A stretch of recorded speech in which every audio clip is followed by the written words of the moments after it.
क्या आपको पता है वन पीस की स्टोरी हमारे हिस्ट्री से काफ़ी इंस्पायर्ड है? अगर नहीं तो जानिए कैसे। Chapter number 1, Ohara. One Piece world में अगर सबसे बड़ी लाइब्रेरी कहीं पे है तो वो है ओहारा में, जहाँ वो लोग पॉइंट सेंचुरी की हिस्ट्री के बारे में तक जानते हैं और काफ़ी साइंटिफिक नॉलेज भी उस जगह की लाइब्रेरी में है। मगर यह बात वर्ल्ड गवर्नमेंट को मंजूर नहीं थी, क्योंकि वह इस बात को सीक्रेट रखना चाहते थे कि वर्ल्ड सेंचुरी में क्या हुआ था। इसलिए उस लाइब्रेरी को एक बस्टर कॉल के थ्रू डिस्ट्रॉय कर दिया जाता है और वहाँ की पूरी पॉपुलेशन को मार दिया जाता है। अगर हम इसे अपनी हिस्ट्री से जोड़कर देखें तो एक नाम याद आता है, नालंदा। वहाँ भी कुछ ऐसे ही हुआ था। विश्व की सबसे पुरानी और सबसे बड़ी लाइब्रेरी नालंदा लाइब्रेरी हुआ करती थी। फिर एक इन्वेडर बख्तियार खिलजी वहाँ आया और उस लाइब्रेरी को डिस्ट्रॉय कर दिया उसने। लाइब्रेरी में इतनी नॉलेज थी कि वह लाइब्रेरी पूरे 3 महीनों तक जलती रही। और फिर बख्तियार खिलजी और उसकी आर्मी ने वहाँ के लोगों को बहुत मारा और पूरा कत्लेआम मचा दिया उस जगह पे। तो ये हमारा पहला रेफरेंस था। चलो अब हम बढ़ते हैं दूसरे की तरफ। Chapter number 2, Blackbeard. One Piece में ब्लैक बियर्ड को लोग फाइनल विलन मानते हैं। इस बंदे ने काफ़ी बुरे काम किए हैं, लेकिन क्या आपको पता है रियल लाइफ में भी एक ब्लैक बियर्ड नाम का पायरेट एग्जिस्ट करता था। अराउंड 1716 से 1718 तक ये एक्टिव था, जिसका असली नाम एडवर्ड टीच था और हमारे वन पीस वाले ब्लैक बियर्ड का नाम एडवर्ड डी टीच था। इसने एक फ्रेंच शिप को चुराया था, जैसे वन पीस वाले ने सबकी पावर्स चुराई थी, और उस शिप का नाम ये फ्रेंच रानी के नाम पे रखता है। फ्रेंच रानी का नाम था क्वीन एन और ये अपनी शिप का नाम रखता है क्वीन एन्स रिवेंज। इस शिप से उसने बहुत लूट मार करी थी और फिर उसने 2 शिप और चुराई थी फ्रांस की, और उनके कैप्टन्स को अपने क्रू में भर्ती कर लिया था। और ये भी पायरेट अलायंस बना के रूल किया करता था, बिल्कुल वैसे जैसा कि हमारा वन पीस वाला ब्लैक बियर्ड रूल किया करता था अलायंस बना के। इंटरेस्टिंगली इसकी मौत भी एक वॉर में हुई थी, वो भी गोलियां खाने के बाद और तलवारों से स्टैब होने के बाद। और अगर हम वन पीस में देखें तो ये सेम चीज़ ब्लैक बियर्ड ने वाइट बियर्ड के साथ करी थी। ये हमारा दूसरा हिस्टोरिकल रेफरेंस था। चलो अब पढ़ते हैं तीसरे की तरफ। चैप्टर नंबर 3, ईमू समा and illuminati.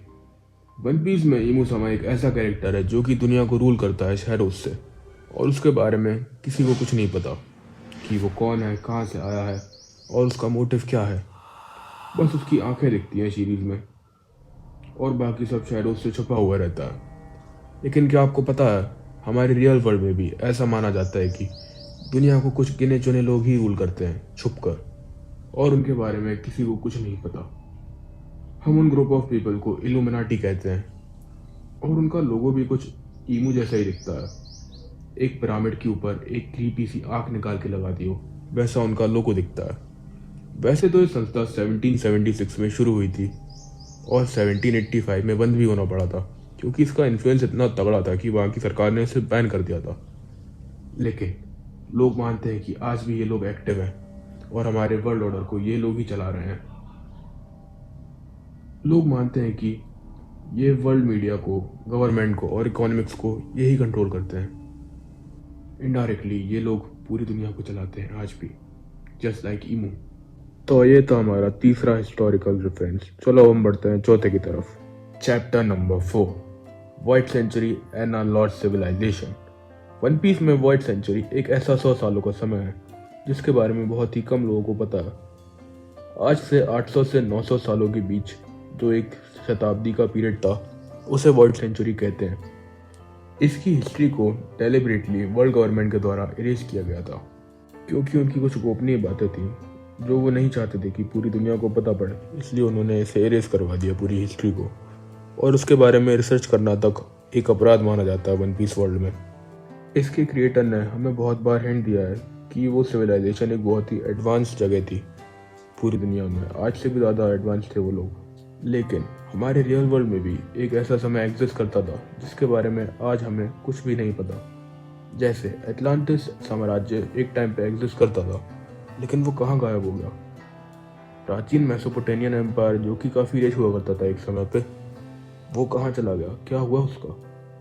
Maya empire of central America, उनका क्या हुआ, वो कहाँ चले गए सारे साम्राज्य। ये सब आज मिस्ट्री बन के रह चुके हैं, बिल्कुल वैसे जैसा कि व्हाइट सेंचुरी वन पीस में एक मिस्ट्री है। समाप्त होता है चौथा अध्याय, बढ़ते हैं 5वें की ओर। Chapter number 5, racism. One Piece में फिशमैन्स को ह्यूमंस के द्वारा एनसेफ्ड किया जाता रहा है काफ़ी सालों से। पर्टिकुलरली सेलेस्टियल ड्रैगन्स के द्वारा उन्हें एनसेफ्ड किया जाता रहा है। ये ऐसा इसलिए करते थे क्योंकि ये उनसे अलग दिखते थे और यह मानते थे कि ह्यूमंस उनसे सुपीरियर हैं और फिशमैन्स इन्फीरियर हैं। यह लोग फिशमैन्स को ऑक्शंस में खरीदते थे और बेचते थे। ऐसा स्लेव ट्रेड बना हुआ था फिशमैन्स का। और तो और फिशमैन्स को ह्यूमंस के द्वारा मॉन्स्टर्स और डेंजरस कह के डिह्यूमनाइज किया जाता रहा है हमेशा से। लेकिन यह सेम चीज़ हमारे रियल वर्ल्ड में भी होती थी। ट्रांस अटलांटिक स्लेव ट्रेड में कोरो के द्वारा काले लोगों का ऑक्शन किया जाता था, उन्हें खरीदा और बेचा जाता था वहाँ पे। और तो और वो लोग अपने कम्युनिटी में उन्हें डिह्यूमनाइज भी करते थे कुछ अभद्र शब्दों का उपयोग करके। वन पीस में जो फिशर टाइगर कैरेक्टर है वो डायरेक्ट रेफरेंस है ब्लैक पैंथर ग्रुप को। इन दोनों ने ही रेसिज्म के अगेंस्ट लड़ाई करी थी।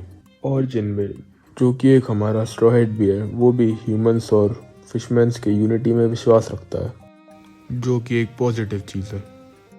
यहाँ समाप्त होता है हमारा 5वां अध्याय। अगर आपको ये वीडियो पसंद आया हो तो फिर इसे लाइक करिएगा और चैनल को सब्सक्राइब कर दीजिएगा। अब मैं एडिटिंग कर करके थक चुका हूँ, इसलिए अभी इसे यहीं समाप्त करते हैं। मिलते हैं नेक्स्ट एपिसोड में।